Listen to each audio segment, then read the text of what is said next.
What are you doing? I'm recording you talking about your grandparents so we can have it. Because I'm not going to remember the stories that you're telling me right now. You know what I mean? So tell me more about Bess and about Max, Grandma Sis's parents. What else do you remember? Like you said, you had the best childhood ever. Oh, God, yeah. Well, like what other traditions? What's the person called who kills the chicken that makes the food? Shoichet. Shoichet. Shoichet, yeah. That's the Yiddish. Shoichet is the guy that spiritually, by kosher standards.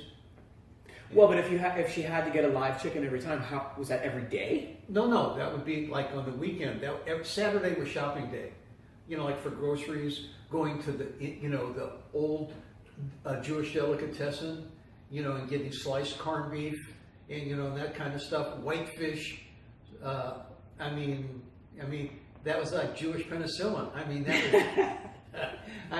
In fact, even I can remember still a good friend. I see each other when I go to St. Louis.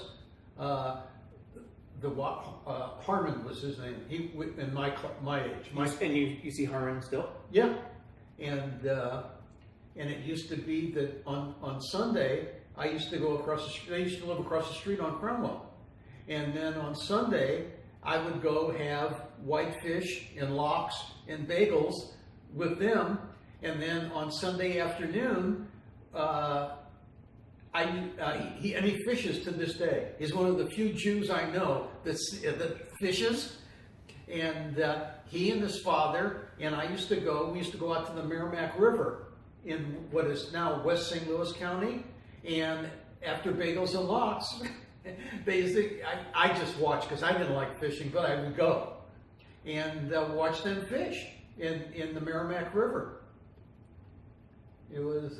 So how old were you when Grandpa Saul's parents died? Oh God, Grandpa's mother, Mary, she died. I was really young. She died young. Oh. She died of like a hemorrhage. Like in her brain? Yes. She died. Oh God, I couldn't have been more than 10. And when was Grandpa Isaac? How old? Grandpa, he was known as Papa, and Grandpa's dad died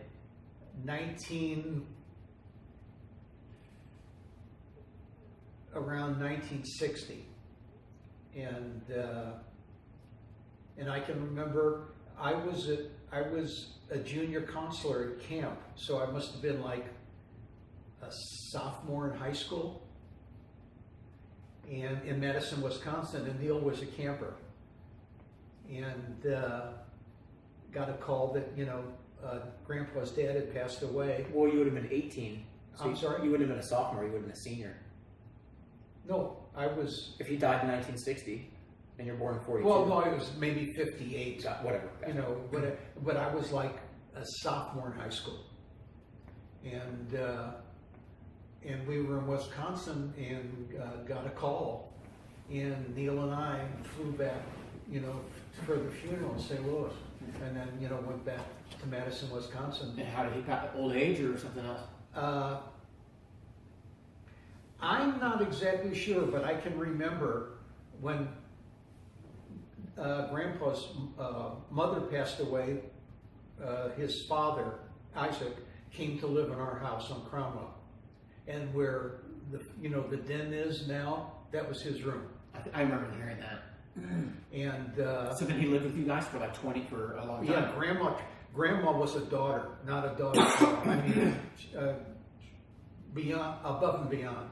But that was the old school. That's the way families were. You just circled the wagons and you took care of each other. Right. Period. And I can remember one day we're sitting in his room, and in the middle of the conversation, he gets kind of like contorted, and his mouth goes out to the side, and he literally had a stroke right there. And fortunately, 2-3 minutes later, just came back, and he said, "What's everybody getting so excited for?"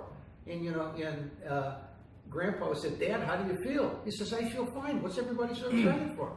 I feel wonderful." and he didn't realize that he had a stroke right in front of us. And it's amazing how things stick with you. You're a bad kitty. Yeah, but you can't catch him. I know. I should not have taken the cone off of her. That was a mistake.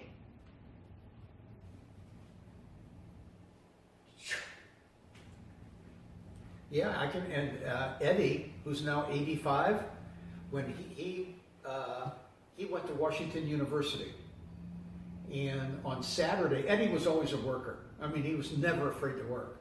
And on Saturday, when Grandpa Max, Grandma's father, would go to the market, he'd leave at midnight, and then he'd make his rounds to all the fruit and produce people, and he'd buy all his day's equivalent for Saturday, and then he would call his accounts, and he would deliver, like, you know, to small grocery stores, et cetera, et cetera. He was like a wholesaler. And so Eddie would go, he would leave the house like at 5 o'clock in the morning, because all the deliveries would come like at 6:30, 7 o'clock. And I would go down to the market, to the fruit and produce market, where Max had his stall. He had a 2-story building that was his. And quote unquote, I was not more than 11, 12 years old. Yeah.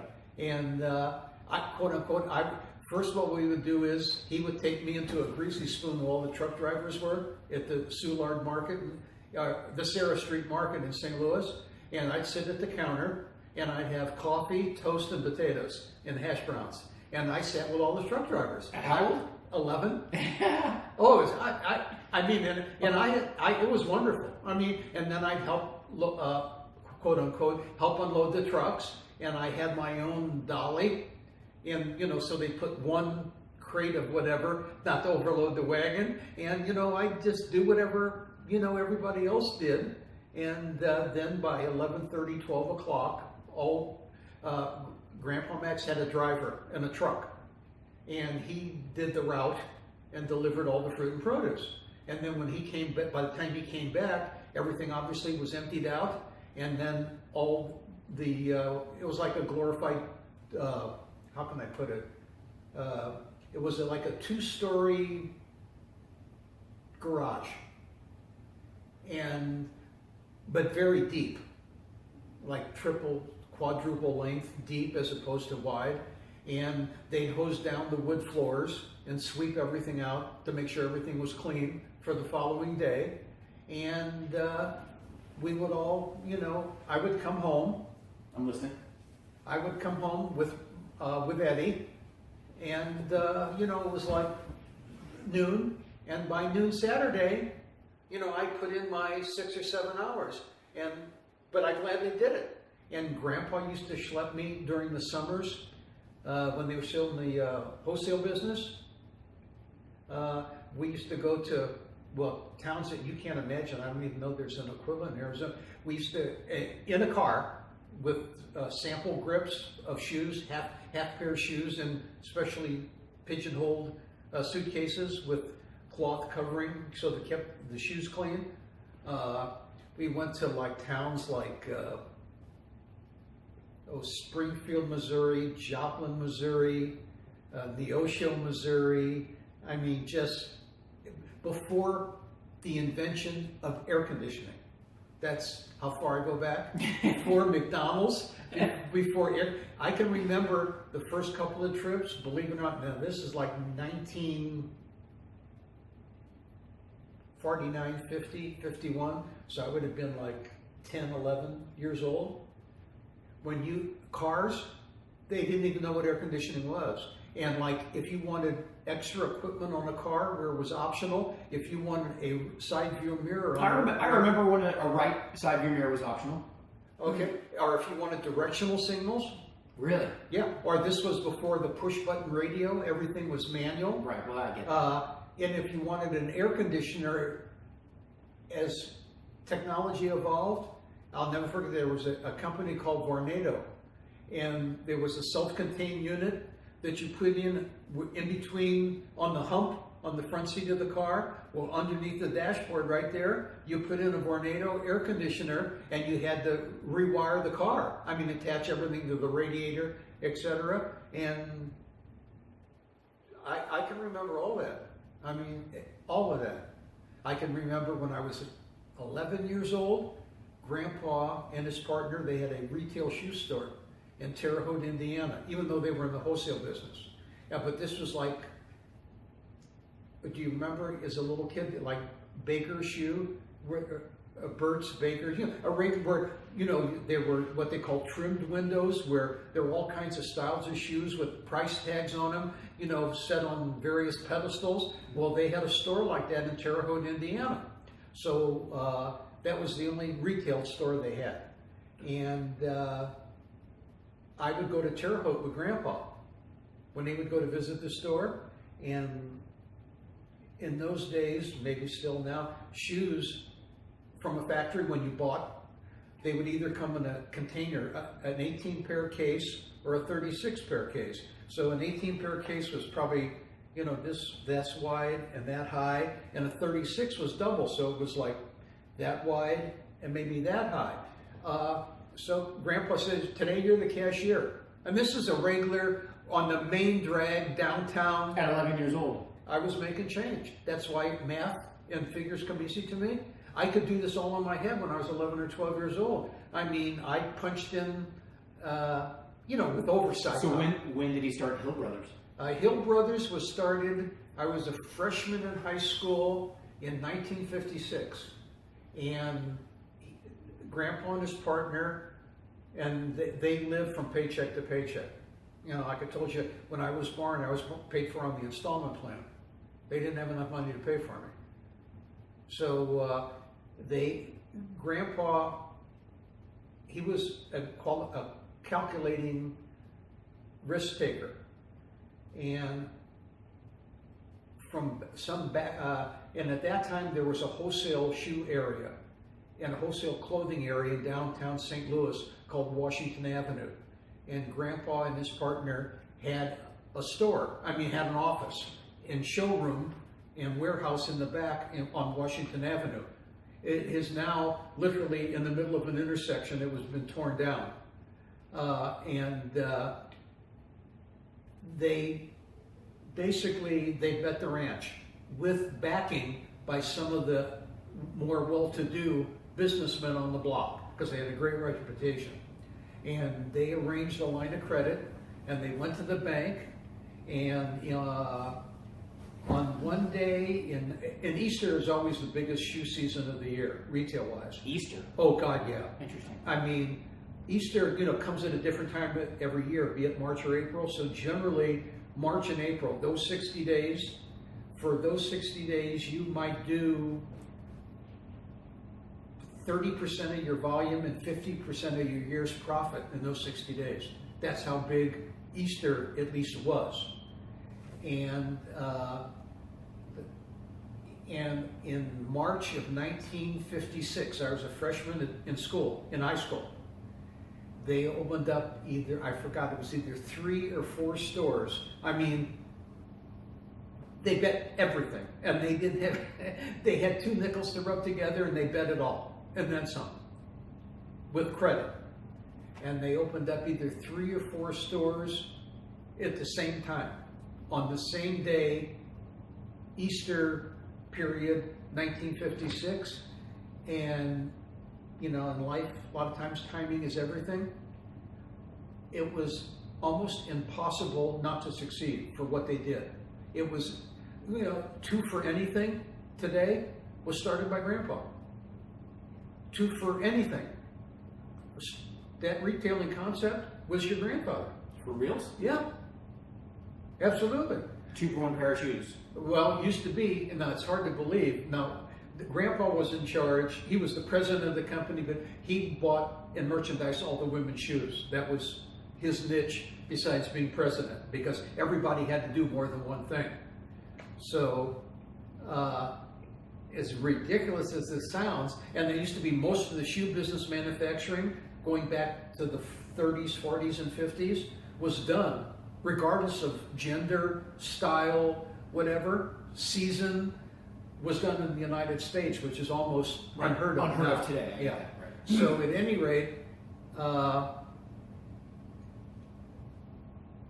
it was such a novel idea where everything is on open display, like we just came from Target. Everything's on open display, everything is marked by price, and you basically serve yourself. Well, he started that in 1956. It was unheard of. Where you go in, pick out your own shoes, everything was pre-marked, by size, pre-sized, pre-marked, and you sat down on the bench and you put on your own shoes. Totally unheard of. And the gimmick was one pair of women, now it ran at all prices, but the bulk, the draw to get in, the hook to get them in, and which was no hook, it was a reality. One pair, the first pair was $2.99 a pair. The second pair, you saved $1. So you bought one pair for $2.99 or two pair for $5. And by buying the second pair, you saved $1. So you bought two pair, it was 2 for $5. But that's not 2 for 1. 2 for 5, I get. Yeah, right. One pair was $2.99. The second pair was $2. So it was 2 pair for $5. You saved $1 by buying the second pair. 2 for 5. And it was Hill Brothers Self-Service Shoe Store, and the slogan of the company was "Man Alive, 2 for 5." I thought it was 2 for 5, Man Alive. No, Man Alive, 2 for 5. And they had two. What's the word? They had two advertising brothers. And is Man Alive kind of like holy shit? Man Alive is, my God, what a deal. Right. Yeah. Holy shit. Yeah. Well, my God. Yeah. Whatever. Yes. What a deal. And they had two. What's the word? Fictional Hill Brothers, Stanley and Lester. Those were the Jews. and I mean, I can remember as a kid, Grandpa and his partner each had a company car, and it was I'll never forget a Chevy station wagon, with a lot of free advertising, and it was always head for the Man Alive, 2 for 5, head for the hills. And I can remember in the years of curb service, way before you were born. Well, I remember the milkman used to bring milk to our front door. Oh yeah, well that was Springfield, right. But that had already gone by the wayside in the big cities. But we'd be sitting in like a drive-in, like a Sonic today, where they have a drive-in. I mean, curb service. But this was everywhere. I mean, Steak and Shake. I mean, you name it. Everybody had. This is pre-McDonald's. Everybody had curb service. Curb boys. And I can remember one day we were sitting there eating at Parkmar, which is where the Walgreens is at Clayton and Big Bend Road. And somebody yelled out, "Man Alive, 2 for 5." He said, "Which one of you are Lester and which one is Stanley?" Just people coming out. And Grandpa and the owner of the St. Louis Hawks, which are now the Atlanta Hawks in the NBA, Grandpa sat next to the owner and the president, whose name was Ben Kerner. He sat on the floor in mid-court next to Ben Kerner. I mean, they were friends. And Joe Gragiola, who passed away, who used to live here, well, he was a professional baseball player from St. Louis. And Grandpa, Hill Brothers sponsored the post-game of the St. Louis Baseball Cardinals. And Grandpa made it possible. Joe Gragiola's first professional speaking engagement was paid for by your grandfather. And Grandpa's father, Isaac, was a totally uneducated. I mean, like most refugees. Off the boat, right? Yeah, I mean, totally off the boat. Clothes on their back, whatever they could carry. No money, no language, nothing. Well, he was an itinerant peddler of bolt cloth goods, and he was a peddler on which now it's gentrified, but lovingly, not derogatory. It was the area in St. Louis, the hill section, it used to be. It's probably 90% Roman Catholic Italian to this day. I mean, you're born there, you're raised there, you get married, you have kids, you die there, the kids stay. I mean, that's it. I mean, totally white, 90% Italian. Well, your grandpa Isaac was a peddler. And every day, old man Ruggieri's were the royalty of Italian restaurants. He used to have lunch with him. Okay. And he was known as Janine, which is Italian for Johnny. Well, Janine is mentioned in Joe Graziola's book.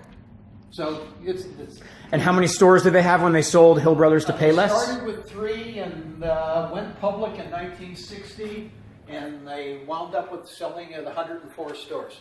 And that was 1980 what? 1980, 81. Who are you and what do you want? Okay, And, everybody has had a little bit of a rough Oh, day, okay. so we need some calm, cool, collected. Hi, cutie pie. That's what I am. I'm the Royal Collector. Cover the camera. All right, May, I don't want you to be on